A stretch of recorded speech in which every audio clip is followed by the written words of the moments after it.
I've developed a system that I can guarantee my clients' results. In fact, it's so effective that I give them their money back if they follow it and don't make progress. And I've never had to give anybody their money back. And the system is based on 5 simple habits. Every week, my clients check in with me on an app I use to give them their workout and nutrition plan. And they update me on how they're getting on with these 5 habits. And the mind-blowing part is that I have the data to prove that the more of these 5 habits they track, the better the results they get. So in this video, I'm going to share exactly what those 5 habits are and why they're so effective. Because I never just tell my clients what to do and expect them to comply blindly. I explain why what they're doing is so valuable, because the more value they see in it, the more likely they are to do it. And the more likely they are to do it, the better results they're going to get. Unagi. And that's what I want to do for you today. I don't just want to tell you what to do, because if I do that, I know 90% of you aren't going to do it. Sure, this video might get me a few views, but it's not actually going to add any value to your life. And if it doesn't add any value to your life,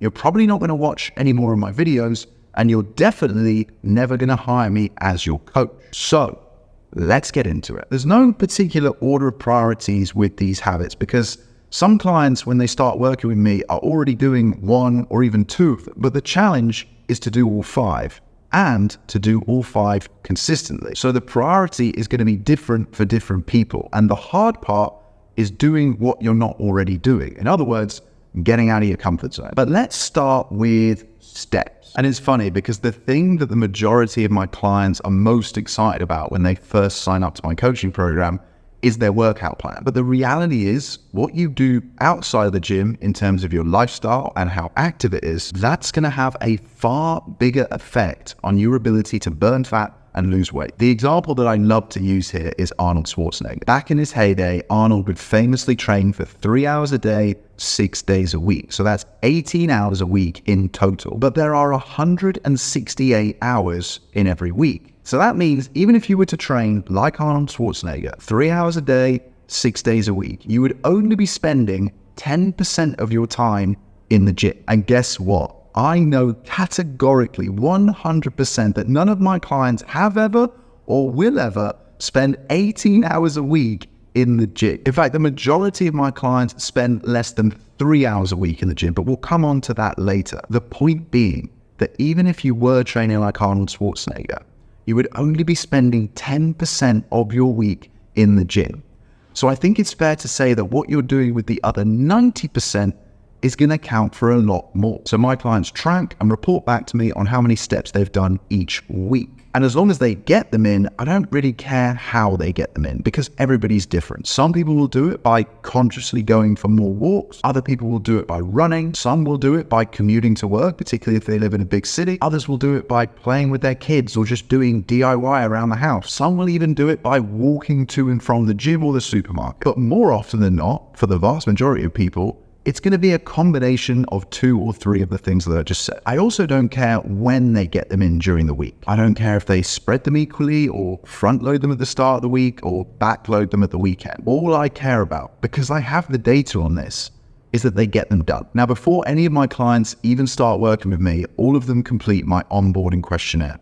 And one of the questions that I ask them on that is how many steps they think they're doing right now. And then for week 1 of their program, I'll typically get them to aim to do 20% more than that number. So if, for example, on their onboarding questionnaire, they tell me they do about 6,000 steps a day, that's 42,000 steps a week. So add 20% to that and you get 50,000. And we'll repeat this process each week until we get them up to 70,000 steps a week. Because I know if they're doing 70,000 steps a week, then they're burning 2,100 to 3,500 calories without even setting foot in the gym. And if you're wondering why the range, well, it depends on their weight and how fast they're walking. But what this habit is really about is trying to get my clients to consciously and more mindfully live an active lifestyle. Habit number 2 is that my clients track their calories and their protein. Listen, there's no 2 ways around this. If you want to lose weight and burn fat, you need to be in a calorie deficit. To create a calorie deficit, you need to start by knowing what your maintenance calorie number is. And then you need to eat less than that consistently for a period of weeks or months, depending on how much weight you want to lose. If you want to lose a pound of fat a week, you need to create a 3,500 calorie deficit. Now, most personal trainers, most nutritionists will tell you that the best way to do that is to create a 500 calorie deficit every single day. But these people do not know what they are talking about. On paper, if you were a robot, that would be the best way. But you're not a robot, are you? Or you might be actually, because I'm pretty sure there's some bots commenting on my videos. But let's assume that, like me, you are a human being, a life with a lot of variables, a life where a lot of stuff is out of your control, and a life where a lot of stuff can and probably will go wrong. So rather than obsessively trying to hit a 500 calorie deficit every single day, regardless of the day of the week, whether it's Monday, Tuesday, Wednesday, Thursday, Friday, Saturday, or even Sunday, what I recommend my clients do is calculate a weekly calorie allowance. All you need to do to calculate this is figure out your maintenance calorie number, subtract 500, and multiply it by 7. Let me give you a working example. So let's say that my maintenance calorie number is 2,500. If I was to subtract 500 from that, I'd get 2,000. That would be the number of calories that I would aim to eat every single day if I was a robot. But because I'm a human, I'm going to take that number, 2,000, and I'm going to multiply it by 7 because there's 7 days in a week. So that's 14,000, quick maths. Now I have a weekly calorie allowance, and it's up to me as a fully grown adult human being to decide when I spend my calorie allowance. Now, what most of my clients do, me included, is we spend less of our calories at the start of the week, Monday through Thursday, when there's less stress and less social occasions, and then that gives us more room, more control, and more freedom to have the bulk of our calories at the back end of the week, Friday, Saturday, and Sunday, when you're more likely to want to go out with friends, family, loved ones, kids, colleagues, and have a few drinks, have a bit of food, or you might just be a bit more stressed and have an extra biscuit or two. The key thing there, and the reason that this is so successful with my clients, is that we're removing the obsessive need to try and hit your calorie number every single day. Because the chances are, if you're trying to do it that way and you get to Wednesday and you mess up for whatever reason, it's far more likely that A, you're going to beat yourself up, and B, you're going to give up, and then it will be diet starts Monday all over again. If we do it this way, I'm giving you a lot more control and, like I said, a lot more freedom. I'm just treating you like an adult. Hopefully everything that I'm saying is making sense to you. But if you have no idea how to calculate your maintenance calories or your calorie target, don't worry, because you can click the first link in the description that should be underneath this video and use my completely free calorie calculator. What I'm going to do is send you personalized calorie and protein targets to hit. But what I'm also going to do is take the time to explain all of your numbers to you so that you know what to do and why you're doing it. So like I said, first link in the description underneath this video is free and it only takes 30 seconds. But what you can also do, and this is my preferred method. If you want to lose 1 pound of fat a week, and by the way, my mistake, I should have shown you this earlier, but this is what 1 pound of fat actually looks like. As you can see, it's pretty substantial, it's pretty big. Then rather than just creating my deficit by eating less, I would be eating a little bit less and I would be moving a little bit more. So let's use the daily 500 calorie deficit as an example here, because the maths is just easy. Rather than eating 500 calories less, I would be eating 250 calories less and moving 250 calories more. You see, now what you've done, let me get rid of this, is you've increased your maintenance calories by 250. Whether you do that by exercising in the gym, going for a walk, playing with your kids, having sex with your partner, whatever it is, your lifestyle has now become more active. And because you've done that, all you have to do now is eat 250 calories less, which really isn't much. We're talking a couple of biscuits or a can of Coke. And quite literally, that's it. And the coolest part is, if you do this for a couple of weeks and you work at it and you stay consistent, you'll realize how easy it actually is. And then you'll start to build some momentum and you'll think, what's next? Well, now you can double down. Now you can try and eat 500 calories less and move 500 calories more. Now you've created a 7,000 calorie weekly deficit and you're going to burn 2 pounds of fat every week like clockwork. Now, of course, it is important for me to caveat that there is a difference between losing weight and losing fat. You might not necessarily see the scales go down 2 pounds every single week like clockwork, but the scientific literature has proven time and time again that if you are in a 7,000 calorie weekly deficit, you will lose 2 pounds of fat each week. But you can't do any of this if you don't have a clue how much you're eating. And that's why I get my clients to track their calories. Yes, it's going to be a little bit annoying at first, but if you do it properly, you only have to do it for 6 to 8 weeks. And then you'll never have to do it again for the rest of your life. Why? Because you're going to develop a superpower where you look at food and see numbers. You know how Neo sees the Matrix? Well, you will see calories when you look at your plate. And listen, I'm not being funny, but most people live about 4,000 weeks. I'm asking you to do this for 6. That's 0.1% of your life. So if you go and stick to it for just 6 weeks, I'm just going to tell you honestly, I don't think you want it enough. And if you're eating out, no worries. Firstly, make sensible choices. Most places will serve some form of meat and veg. Have that. Then stay away from alcohol, bread, and desserts. Budget 800 calories, and you're done. So that's calories, but I also get them to track protein as part of that. It's no extra work to track your protein, which is why I've grouped it together with tracking your calories. And that's because all the apps, most popular being MyFitnessPal, will automatically track your protein when you input what you're eating. But this is important because protein fills you up, so it curbs your hunger. But it also helps you build lean muscle, which you're gonna want if you're trying to lose weight and burn fat, because nobody just wants to be a skinny bag of bones. And it supports your immune system. There's entire videos on protein on my channel, so if you want more context about protein, then feel free to go and watch those. Moving away from your food, but staying on the subject of nutrition, let's talk about habit number 3, which is water. My clients track their water intake because water is so damn important. Of these 5 habits, water is definitely the most underrated. And it's important for a few reasons, but here's the main 2. Firstly, because water acts like your secondary energy system. People don't realize just how sensitive your brain is to dehydration, but it only takes you to get 1 to 2% dehydrated for your brain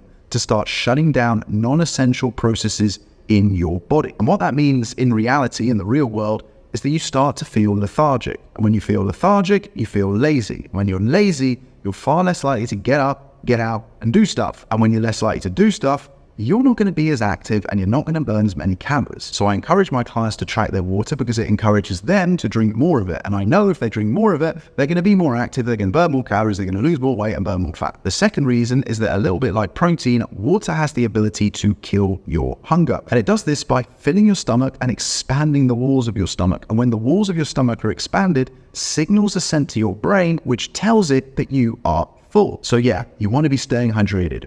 Buy a fancy water bottle so you feel invested. Stick it in front of you whenever you're sat down, carry it with you whenever you're out and about, and grip it like you do your iPhone and your vape. Number 4, workouts. I give all of my clients a completely personalized workout program based on their goals, whether they want to train at home or in the gym, and what equipment is available to them. Obviously, I prefer them to train at the gym because the gym has more equipment and has more weight, but it also gives them the mental benefit of changing their environment. And it's a great way of getting more steps in because I'll always encourage them to walk to the gym where they can. But regardless of their goals, where they do it, and what equipment they've got, the principles I use to build my clients' workout plans are always the same. I base them on compound movements. I keep the intensity high with short rest periods and high rep ranges. I give them a split, which means they're going to use every major muscle in their body at least twice a week. And I always encourage them to progressively overload so that they're always making progress. That way, they're using the biggest muscles in high rep ranges. They're burning a ton of calories. They're efficient because of the short rest periods. They're in and they're out of the gym in 45 to 60 minutes. And they'll continue to make progress by trying to increase the amount of weight that they're lifting each workout. So they track whether they've shown up and actually done the workout and what weight they've lifted so they can try and beat their previous best the next time they try that exercise. Last but not least, and I mean that because on reflection, I probably should have spoken about this one first. Habit number 5 is that they track their sleep. Sleep is the bedrock of health. Honestly, if you take nothing else away from this video, listen to that sentence again. Sleep is the bedrock of health. The way I see it is that there are 3 key pillars to health. You've got your movement, you've got your nutrition, and you've got your sleep. And way back in the day, I used to believe that each 3 of those pillars held equal weighting. But now, as I get older myself and as I work with more and more clients all over the world, I realized that sleep, by far and away, is the most important of those 3 pillars. Sleep is also a very high leverage activity. What I mean by that is that lots of things in your life are going to feel a lot easier downstream if you're well slept. In other words, being well slept has a very positive knock-on impact to pretty much every area of your life. I think the one thing that really stands out to me personally when I've had a couple of good night's sleeps is how much more driven I feel. It's nice to have more energy. You know what it's like. You've had a good night's sleep, you wake up, you feel energized, but you don't feel driven. You don't want to get up, go out and do hard stuff. But when you combine a few good night's sleeps in a row, along with the other habits that we've spoken about, you really start to unlock new levels of drive. And that's so powerful, because when you've got drive, when you've got momentum behind you, all of this stuff that I'm talking you through today feels so much easier. In fact, it doesn't just feel easier. You want to do it. I heard an amazing thing on a podcast the other day, which I thought I'd share with you now because it's so pertinent to this point. Instead of asking people how they are, ask them how they're sleeping, because you're going to get far more interesting answers. And the other reason that I get my clients to track their sleep is because more and more people are suffering with it. And that's because we're more distracted than ever. Whether it's the 24/7 news cycle, the endless stream of work emails, the unlimited amount of doom scrolling that you can do on social media, the 1,000 channels you've got on your TV, or the unlimited amount of content that you can watch on Netflix. There's always something that wants your attention. So the best piece of advice, the best hack that I can give you to get better with your sleep is to set a bedtime alarm rather than a wake-up alarm. Whatever you're doing, whenever that bedtime alarm goes off, you stop and you go to bed. After you've done this for a couple of days, you won't need to worry about waking up on time. And not only that, you'll wake up feeling more rested and less stressed, and most importantly, more driven. Sleep is such an important part of this process because it helps us to stay on top of our stress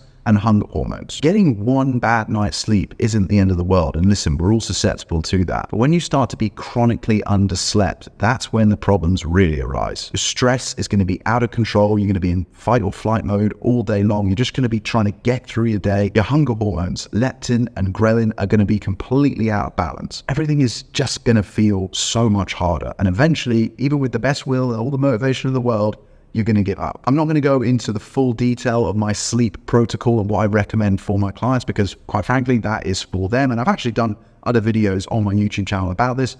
But the three main considerations that you need to think about are the quantity of sleep, the quality of your sleep, and the regularity of your sleep. Quantity, that's super simple. Aim for at least 7 hours. Quality, make sure that your room is cold, dark, and quiet. And regularity, very simple. This is all to do with your circadian rhythm. You want to be going to bed and waking up within 30 minutes of each other every day. Those are the 5 habits. If you're not doing any of them though, it might feel like a lot. You might feel overwhelmed, but that honestly is the real value of my coaching program. I give my clients tools, knowledge, and education that makes sticking to these habits easier. Because if and when you do all of these habits and you do them consistently, you will get results, and you will get results fast. I hold my clients accountable every week with check-ins. These check-ins give them a chance to reflect on what went well and not so well last week, but they also give them a chance to look ahead and plan next week. Because I'm a firm believer that if you've got a plan, you've actually done 90% of the heavy lifting. And then all you have to do is show up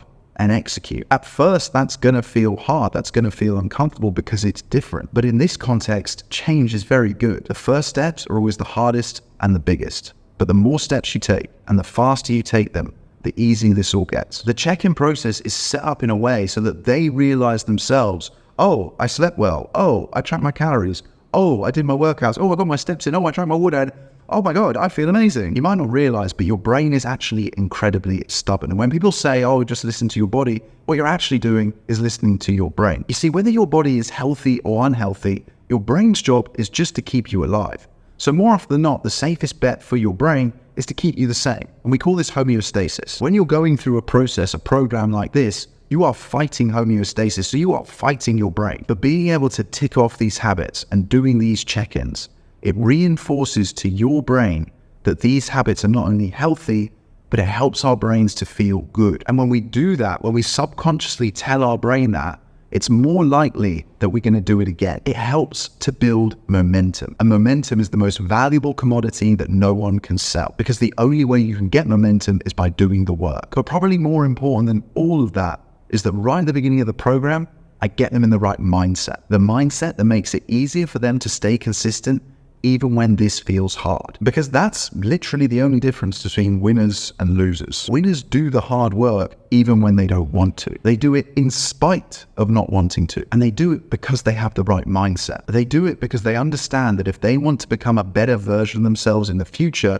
they have to start acting like it now. They have to adopt the habits, the belief system, the behaviors, and the self-talk. They have to curate who they spend their time with, the content that they watch, their community, and they have to have a deep-rooted, intrinsic reason as to why they started this in the first place. So that when it gets hard and they're not motivated and they don't feel like doing it, they still turn up. And that's all made a lot easier for the clients on my coaching program because they have all the evidence and positive reinforcement from my clients who've already done it. So there you have it. I think it's fair to say that that's a very comprehensive view of what I get my clients to do. And hopefully by watching this, you can now understand why this system works. And if you like the sound of it and you think, cool, yeah, that's a bit of me, well then apply for my coaching program and join the team. If you're ready to listen and you're ready to do the work, I can literally guarantee that you're going to be in the best shape of your life 3 months from now. It's the second link in the description that's going to be underneath this video. But if not, no worries, no hard feelings. Best of luck to you. Okay, cool. See ya.